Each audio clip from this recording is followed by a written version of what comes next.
Rachel, for those that are just tuning in to the show and maybe missed the first part of the show where we talked about some of the psychological impacts, can you just recap a little bit what some of those are?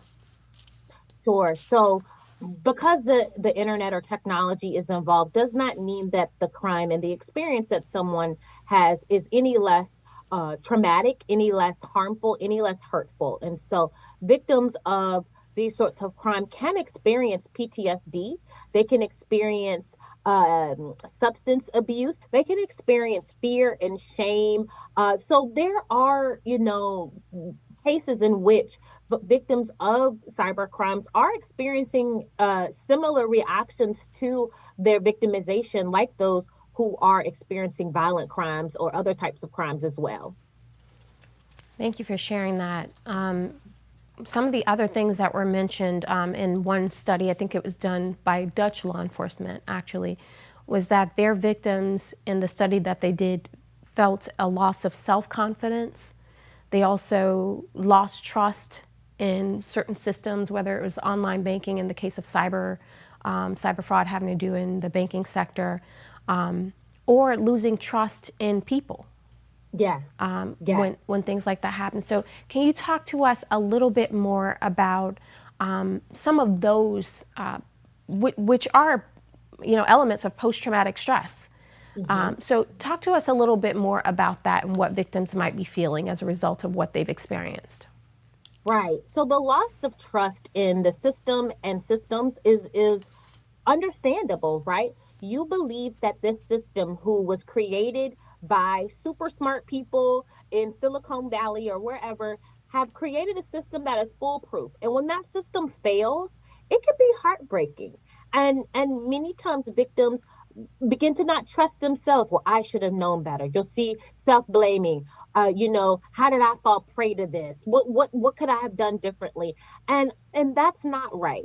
They were victims of a crime. Someone again chose to do this to them. And so, that trust not only in the system of the online system, but also the trust in themselves, the mistrust of themselves happens. Thinking about someone who may have had posts written about them online, or their intimate images shown on a pornography website, and you think, oh great, I've gotten it taken down from one site, but then it could be sent and shared on thousands of other sites. And so for many victims it feels overwhelming. It feels like there is no end, there is no real justice with cyber crimes, because of the way in which it can be is shared globally, worldwide. You don't know who has had access, say, to your intimate images.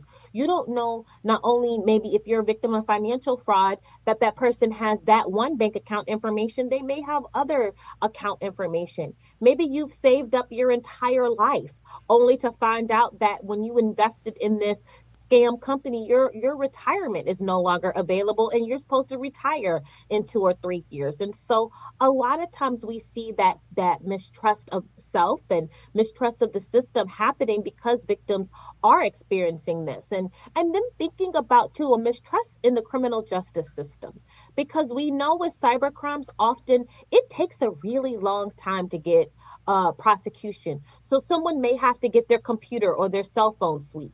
Then they have to find the evidence. And maybe that was posted on one certain website today, but it was deleted. And so then law enforcement has to get a special court order to get that information pulled again. And so it is a tedious process. And oftentimes victims are not given the updated information about what happens. Oftentimes, if you report to certain federal sites, you might report it and you don't even get an email back. And so then you're sitting there wondering, well, what's happening with my case? Is something going on? And so we see a lot of times where there's that mistrust in the criminal justice system because of the tedious nature of what a prosecution could look like. Yeah, you talked about the reporting of cyber crimes. One of the things that some law enforcement shared with me is that sometimes in the reporting of a cybercrime, it happens across state lines. So the victim might Hmm. be in one state, the perpetrator is in another, and then they're having to collaborate across state lines with investigators to pull the case together. So that definitely will impact. But also, one of the things that we heard from victims in this study that was conducted was that providing updates and feedback on where their case was, what was happening as a result of their reports, was hugely important in their ability to recover and their confidence in reporting. So Right. very, very interesting that you touched on both of those issues.